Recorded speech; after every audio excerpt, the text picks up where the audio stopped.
کچھ باقی نہیں رہتا. ایک چیز باقی ہے بس, ہماری نیت تو اچھی ہے نا جی. جب آپ ان کے دلائل کا احاطہ کریں گے ایک چیز باقی ملے گی جس کے اوپر جدال ہوگا, کیا؟ ہماری نیت تو اچھی ہے نا جی. ایک بندہ رکعتیں ادا کر رہا ہے, نوافل پڑھ رہا ہے, رات کھڑا ہے, صبح کو روزہ رکھ رہا ہے, آپ کو اس سے کیا؟ نیت تو اس کی اچھی ہے نا, ثواب آپ نے دینا ہے.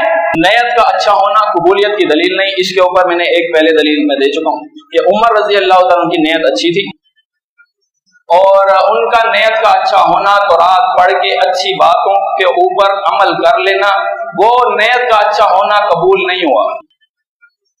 ابی بن کعب رضی اللہ تعالیٰ عنہ رسول اللہ صلی اللہ علیہ وسلم کے پاس آئے, آگے کہنے لگے اے اللہ کے نبی, میں نے اصحاب صفہ میں سے کئی لوگوں کو قرآن پڑھایا اور لکھنا سکھایا, ایک مرد نے مجھے ایک کمان تحفے میں دی, پھر یہ کوئی قیمتی مال بھی نہیں ہے, میں اس سے اللہ کی راہ میں تیر چلاؤں گا. نیت اچھی ہے.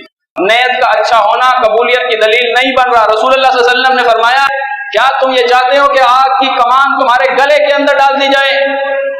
اگر یہ بات چاہتے ہو تو اس کمان کو قبول کر لو. نیت اچھی تھی لیکن نیت کا اچھا ہونا قبول نہیں ہوا, وہ گئے اسے کمان واپس کر کے آئے. صحابہ کا نیت کا اچھا ہونا قبول نہیں ہو رہا, ہمارا کیسے ہوگا؟ ہمارا بھی نہیں ہوگا.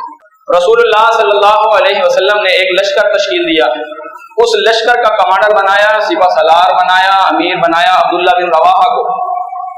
جمعرات کا دن ہے, ایک لشکر تشکیل دیا, لشکر کا امیر بنایا صحابی عبداللہ بن رواحہ کو. فرمایا راتوں رات لشکر کو لے کے نکل جانا, اور لشکر نے ان کی قیادت میں نکلنا تھا.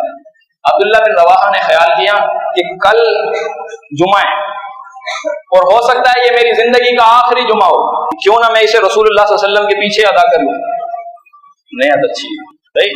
اب آپ اس چیز کو غور کریں.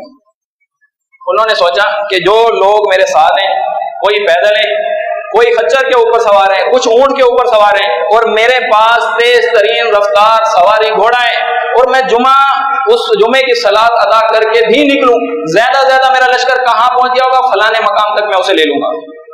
یہ جمعہ پڑھنے کے لیے رسول اللہ صلی اللہ علیہ وسلم کے پیچھے آ گئے. خطبے میں رسول اللہ صلی اللہ علیہ وسلم کی نظر پڑی عبداللہ بن رواحہ پر. جمعے کے بعد پوچھا, اے عبداللہ, میں نے تو تمہیں رات کو کہا تھا کہ لشکر کو لے کے روانہ ہو جانا, لشکر میں تمہاری قیادت میں نکلنا تھا, کس چیز نے تمہیں روکا کہ تم لشکر کے ساتھ نہیں گئے؟ کس چیز نے روکا؟ اب عبداللہ بن رواحہ نے نیک نیتی کا اظہار کیا, کہا کہ یہ میں نے سمجھا کہ ہو سکتا ہے میری زندگی کا آخری جمعہ ہو, اور وہ میں آپ کے پیچھے ادا کر لوں, اور ابھی بھی نکلوں گا تو میں انہیں راستے میں پا لوں گا. تو رسول اللہ صلی اللہ علیہ وسلم نے کیا فرمایا؟